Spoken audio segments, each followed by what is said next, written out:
Hello! Isang magandang umaga, tanghali, hapon, gabi sa inyo pong lahat. Anong oras man ninyo na napapanood ang video ito? Kayo'y muli naririto naman sa aking programa na hindi ninyo programa.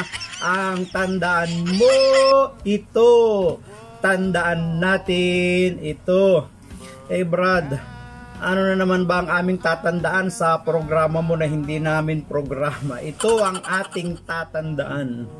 Pagtataksil, pagkakaila, at pagkamatay. Brad, bakit naman yan ang ating tatandaan ngayon? Sapagkat ito po ay may kaugnayan sa 2 kabanatang pagbasa sa susunod pong linggo. Ngunit ito ay atin pong pagkakasyahin lang, pinutol-putol natin. Kaya't ang atin lamang pong kukunin dito na mga bahagi ay ang pagkakaila, pagtataksil hanggang sa kamatayan ng ating Panginoon, sapagkat ito yung kanyang mga huling taon na ng kanyang ministeryo nang siya ay nagkaroon ng kabi-kabilang mga kaaway. Siya ay napakaraming mga naging kalaban, mga oposisyon sa lahat ng kanyang ginagawa.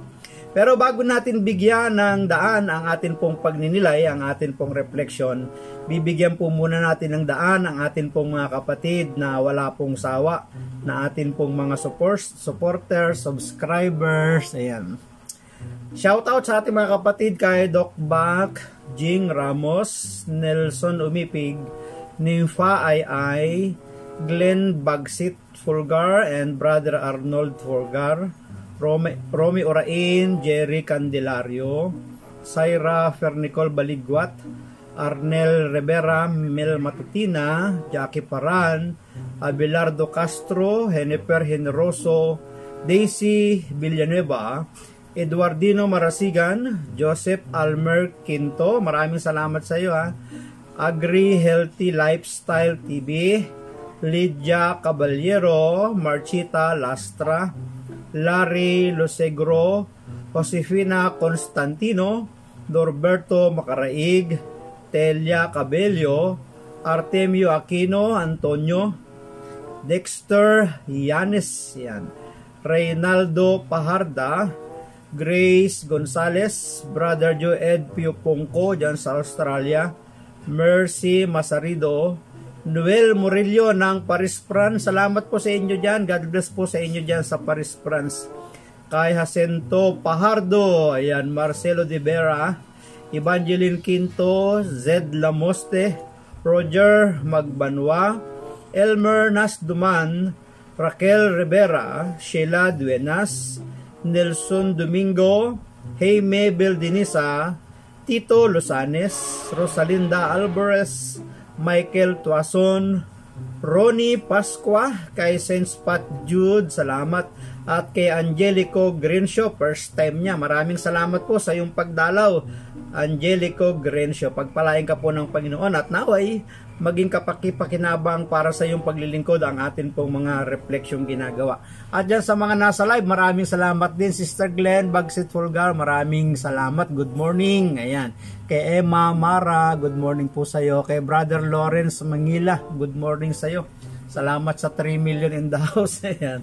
Tayo po magpapatuloy. Mahaba po yung pagbasa natin. Ngunit ang kukuhanin lamang po natin sa 2 kabanatang pagbasa ay yung pong mga gusto nating bigyan ng puntos na bagamat napakaraming pwedeng puntusan. Mark chapter 14 verse 22 ang atin pong babasahin. Habang kumakain sila, si Jesus ay dumampot ng tinapay at nagpasalamat sa Diyos. Pagkatapos kanyang pinaghati-hati ang tinapay at iniabot sa mga alagad, sinabi niya, "Kunin ninyo ito ang aking katawan." Dumampot din siya ng kopa at matapos magpasalamat sa Diyos ay iniabot din niya iyon sa mga alagad at uminom silang lahat. Sinabi niya, "Ito ang aking dugo, pinapagtibay nito ang tipan ng Diyos. Ang aking dugo ay mabubuhos para sa marami. Tandaan ninyo, hindi na ako muling iinom pa ng katas ng ubas hanggang sa araw na inumin kong panibago sa kaharian ng Diyos." Umawit sila ng isang himno at pagkatapos ay nagpunta sila sa bundok ng mga olibo. Verse 27, sinabi ni Jesus sa kanila, "Ako'y iiwan ninyong lahat sapagkat sinasabi sa kasulatan, papatayin ko ang pastol at magkakawatak-watak ang mga tupa. Ngunit pagkatapos na ako'y muling buhayin, mauuna ako sa inyo sa Galilea. Sumagot si Pedro, kahit na po kayo iwan ng lahat, hindi ko kayo iiwan. Sabi ni Jesus sa kanya, tandaan mo, sa gabi ring ito, bago tumilaok ang manok ng makalawa, 3 beses mo akong ikakaila. Subalit lalong pinagdiinan ni Pedro, kahit ako'y patayin kasama ninyo, hindi ko kayo ikakaila. Ganon din ang sinabi ng lahat. Verse 32, dumating sila sa isang lugar na tinatawag na Getsemani. Sinabi ni Jesus sa kanyang mga alagad, maupo muna kayo rito habang ako'y nananalangin. At isinama niya sina Pedro, Santiago at Juan. Nagsimulang mabagabag at maghirap ang kanyang kalooban. Sinabi niya sa kanila, ang puso ko'y labis na nalulungkot at ako'y halos mamatay na. Maghintay kayo rito at magbantay. Lumayo siya ng kaunti at pagkatapos ay nagpatira pa upang manalangin na kung maaari huwag nang sumapit sa kanyang oras ng paghihirap. Nanalangin siya, Ama ko, magagawa mo ang lahat ng bagay. Alisin mo sa akin ang paghihirap na ito. Ngunit hindi ang kalooban ko, kundi ang kalooban mo ang masunod. Nagbalik siya at dinatnan niyang natutulog ang 3 alagad. Sinabi niya kay Pedro, natutulog ka ba, Simon? Hindi ka ba makapagbabantay kahit 1 oras man lamang? Magbantay kayo at manalangin upang huwag kayong madaig ng tukso.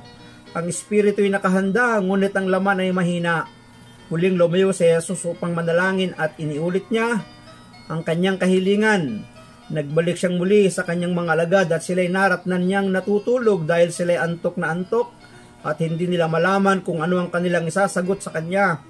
Sa 3 niyang pagbabalik ay sinabi niya sa kanila, natutulog pa ba kayo at namamahinga? Tama na, sapagkat dumating na ang oras upang ang anak ng tao ay ibigay sa kamay ng mga makasalanan.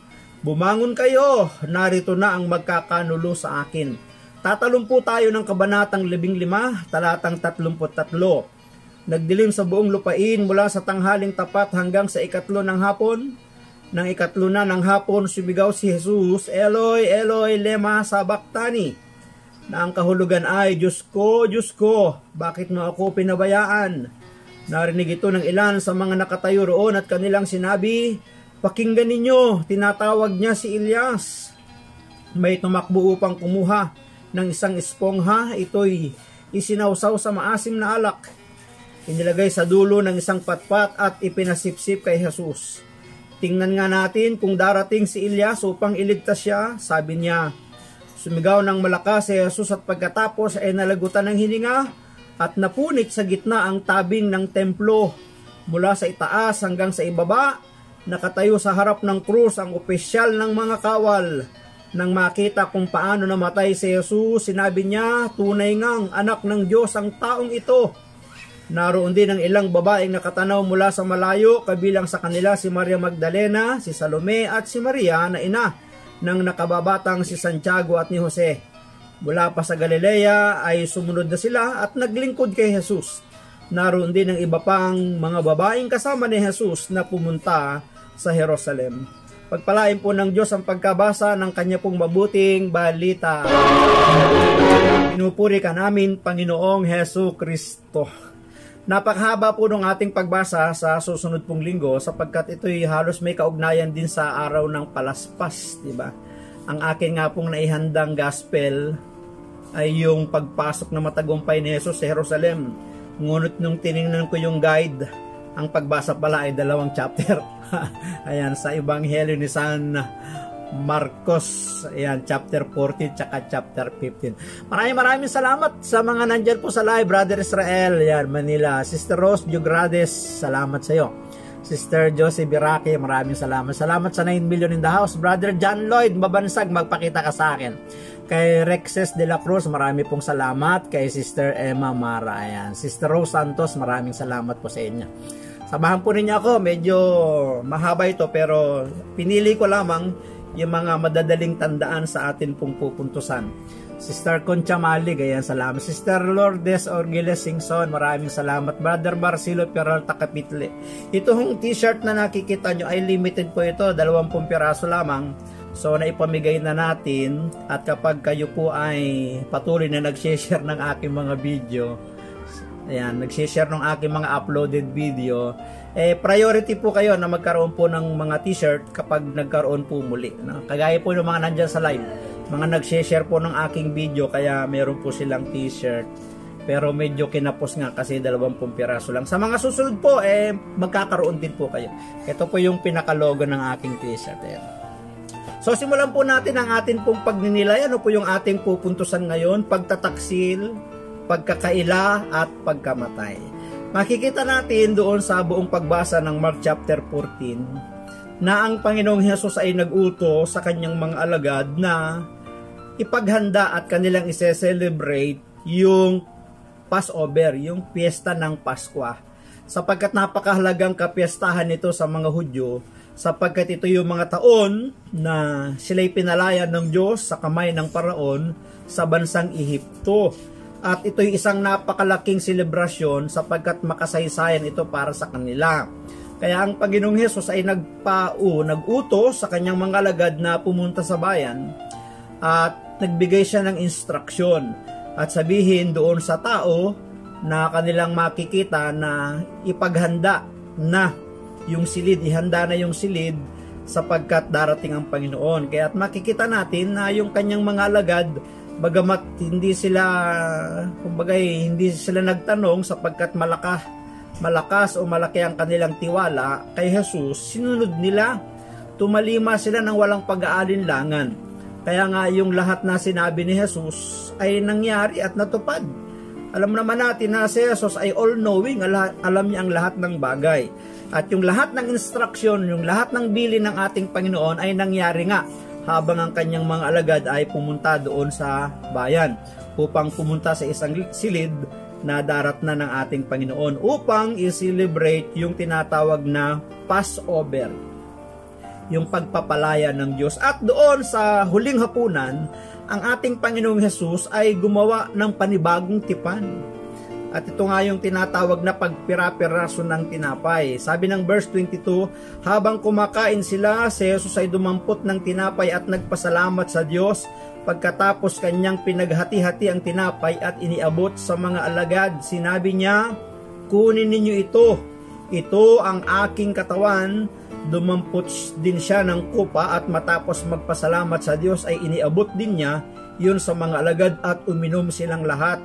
Sinabi niya, ito ang aking dugo, pinapagtibay nito ang tipan ng Diyos, ang aking dugo ay mabubuhos para sa marami.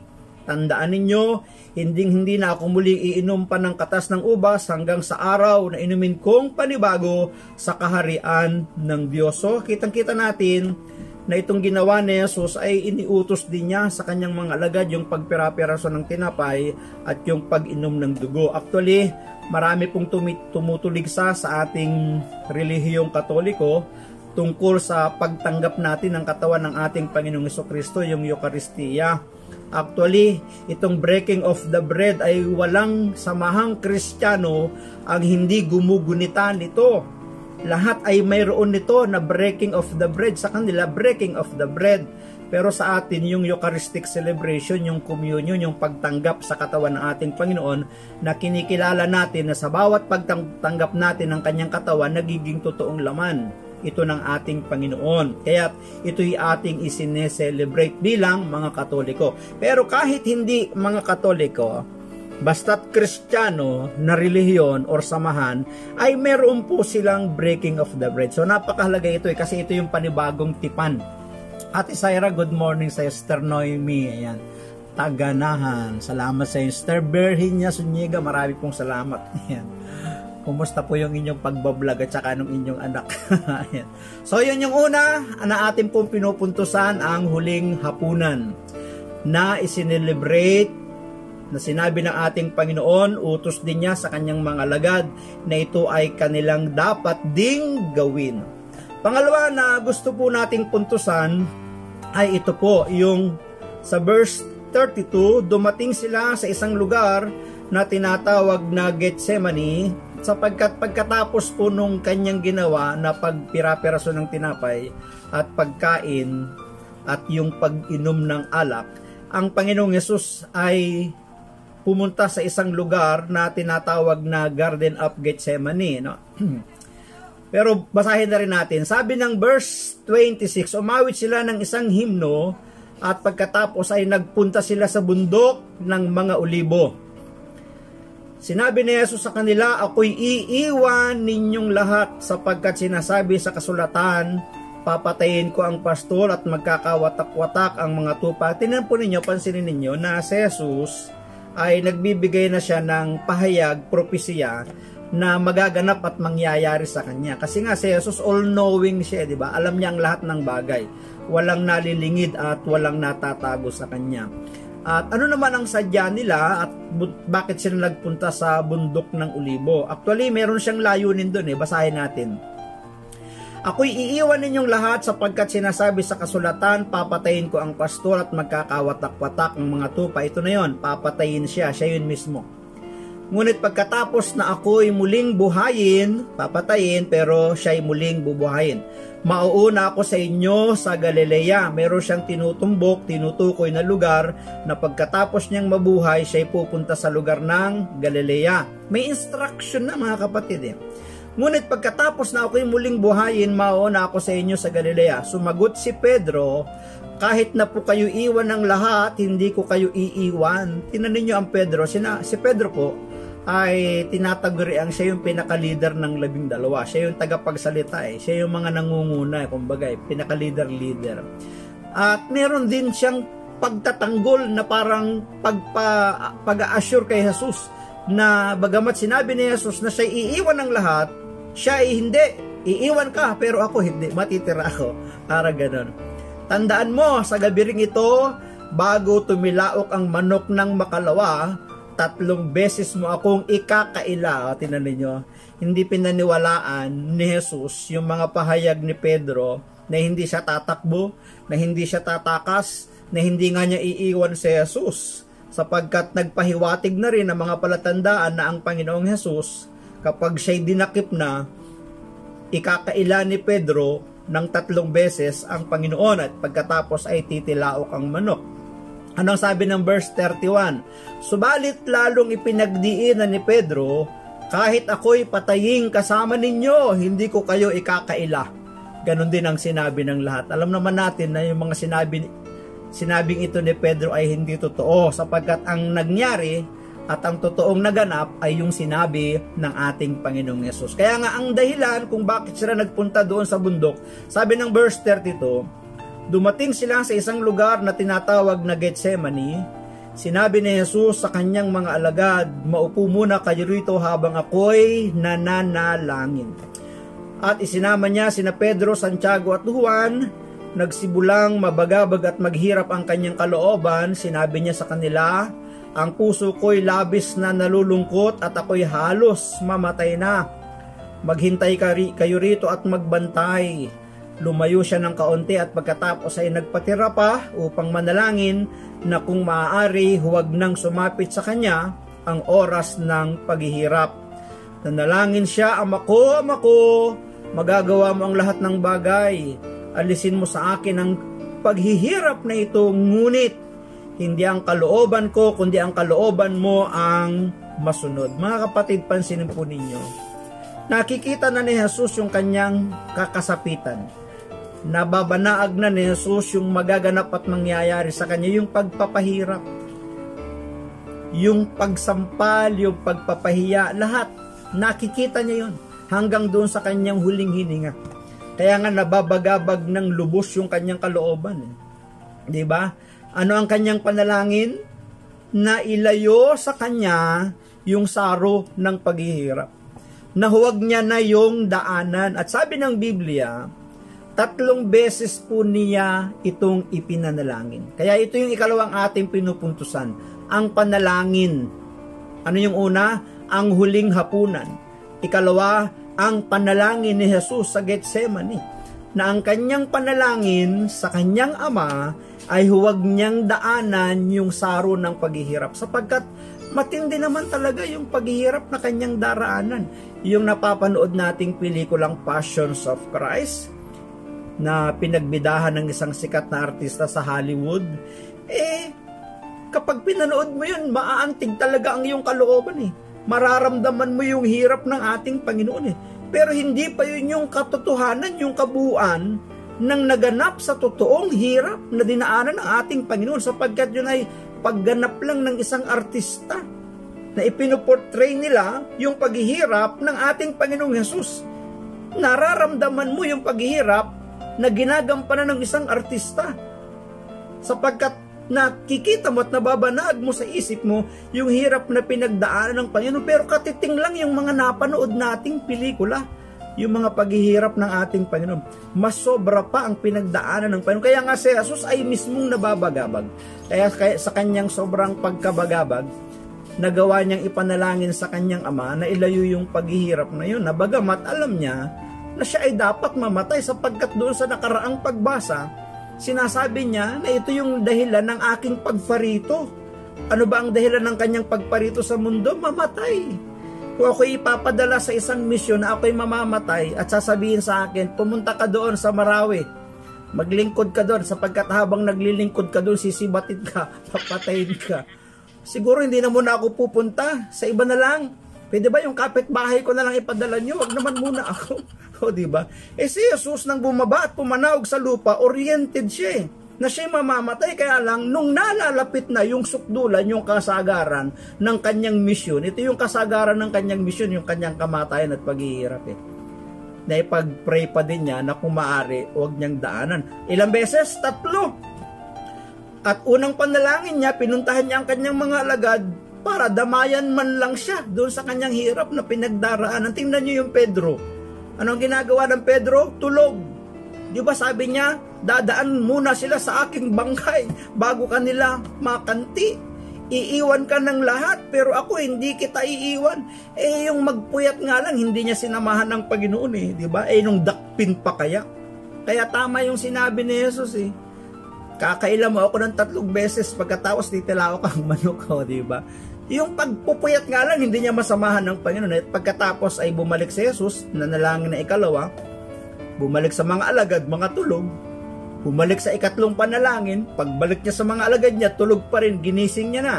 Ano ang sabi niya? Hoy, bumangon na kayo. Narito na yung mga huhuli sa akin. Sapagkat ngayon na, ibibigay ang anak ng tao sa mga makasalanan. Di ba? Hinuli ang ating Panginoon. So yung panalangin ni Jesus, papansinin natin na hindi yung kanyang kalooban ang nasunod. Hindi yung kanyang gusto ang nasunod. Pansinin natin sa kanyang panalangin, ang sabi niya, Ama, kung maaari ilayo mo sa akin ang saro ng paghihirap na ito, ngunit wag ang kalooban ko ang masunod, ngunit ang kalooban mo ang masunod. Siguro yun ang magandang gawin nating panalangin na pinagbabasihan, pattern, na tulad ng panalangin ng ating Panginoon, na kapag tayo lumapit sa Diyos, Panginoon, Diyos, wag ang kalooban ko ang masunod. Ito yung gusto ko, bahay, lupa, kayamanan, ari-arian, negosyo. Pero Lord, wag yung gusto ko ang masunod. Ang gusto mo ang masunod. Yung kalooban mo ang masunod. Kung ano yung makakabuti sa akin, yun ang masunod. Siguro yun ang magandang gawin nating panalangin. Para magtagumpay at ipagtagumpay tayo ng ating Panginoon. So ito yung pangalawa, ang panalangin. At ang ikatlawa na gusto natin pong puntusan ay sabi ng chapter 15:33, nagdilim sa buong lupain mula sa tanghaling tapat hanggang sa ikatlo ng hapon.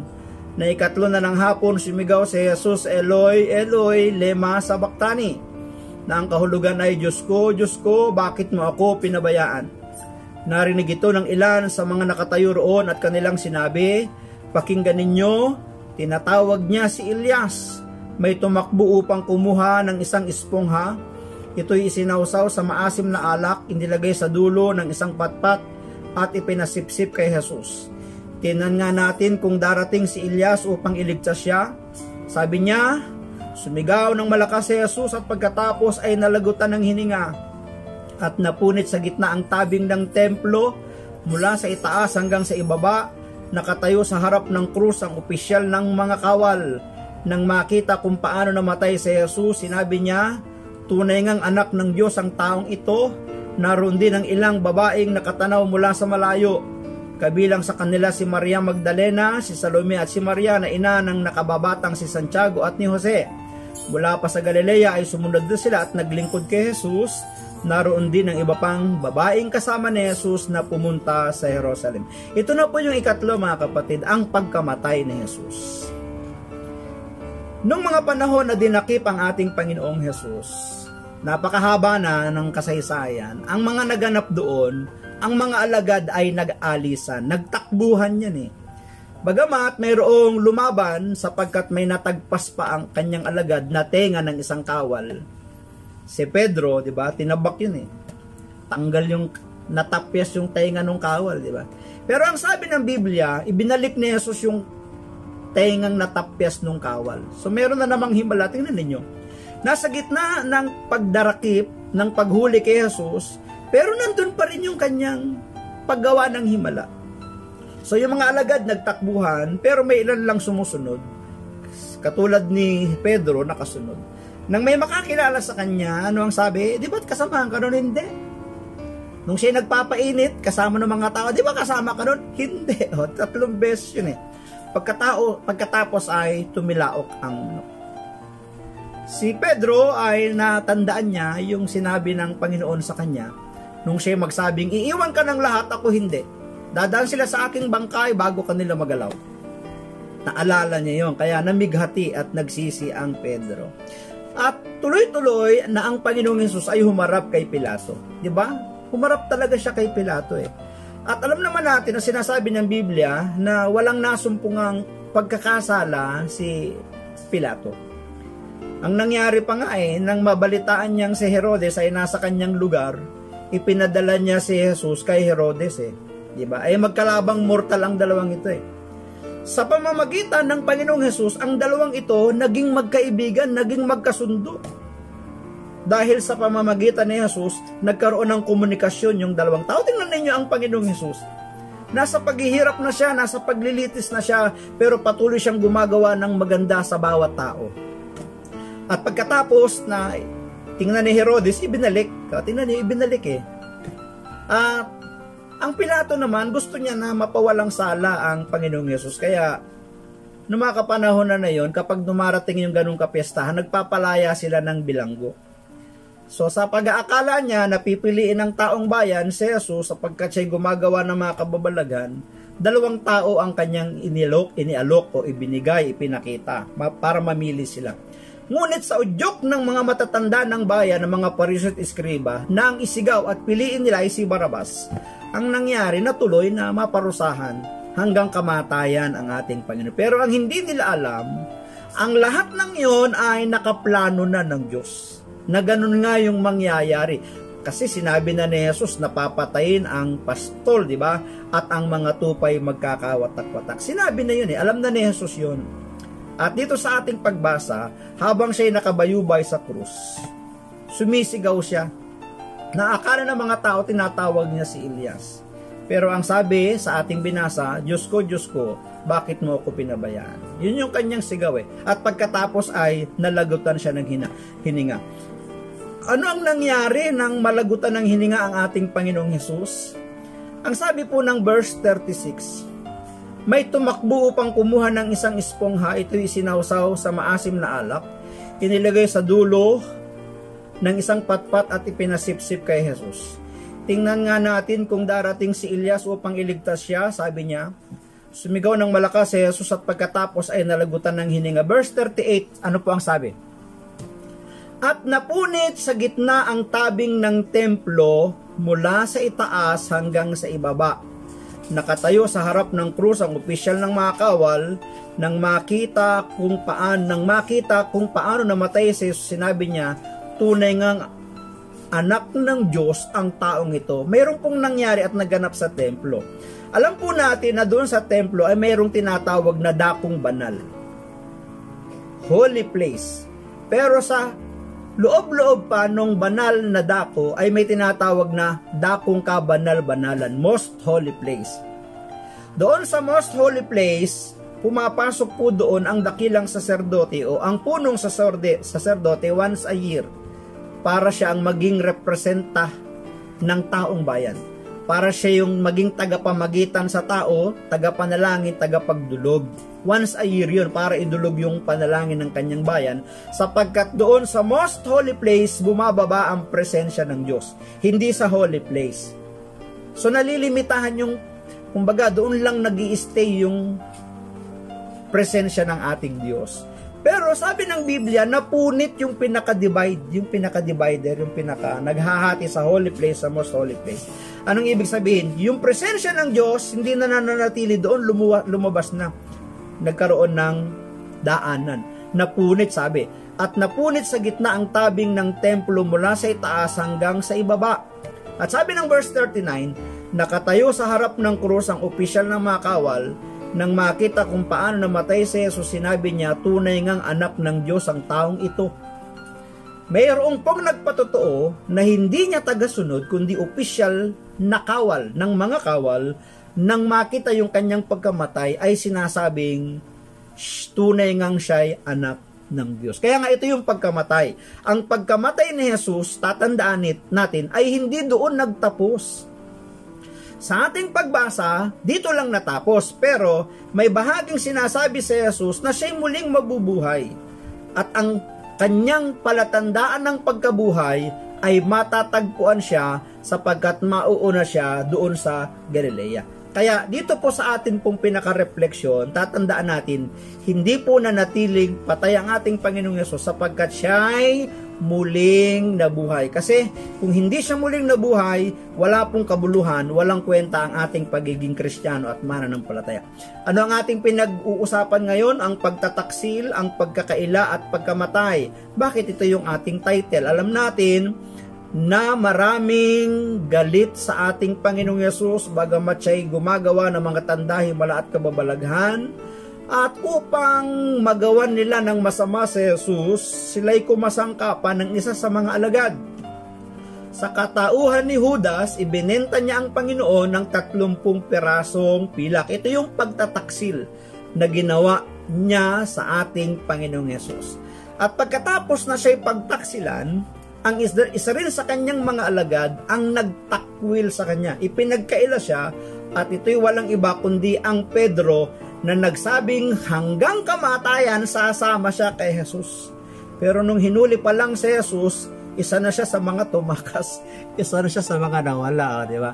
Kaya nga napakasakit para kay Jesus yun eh. Una, pinagtaksilan siya ng kanyang kaibigan, pinagsawsaw pa niya pag nagtirapay, di ba? Pangalawa, ikinaila siya.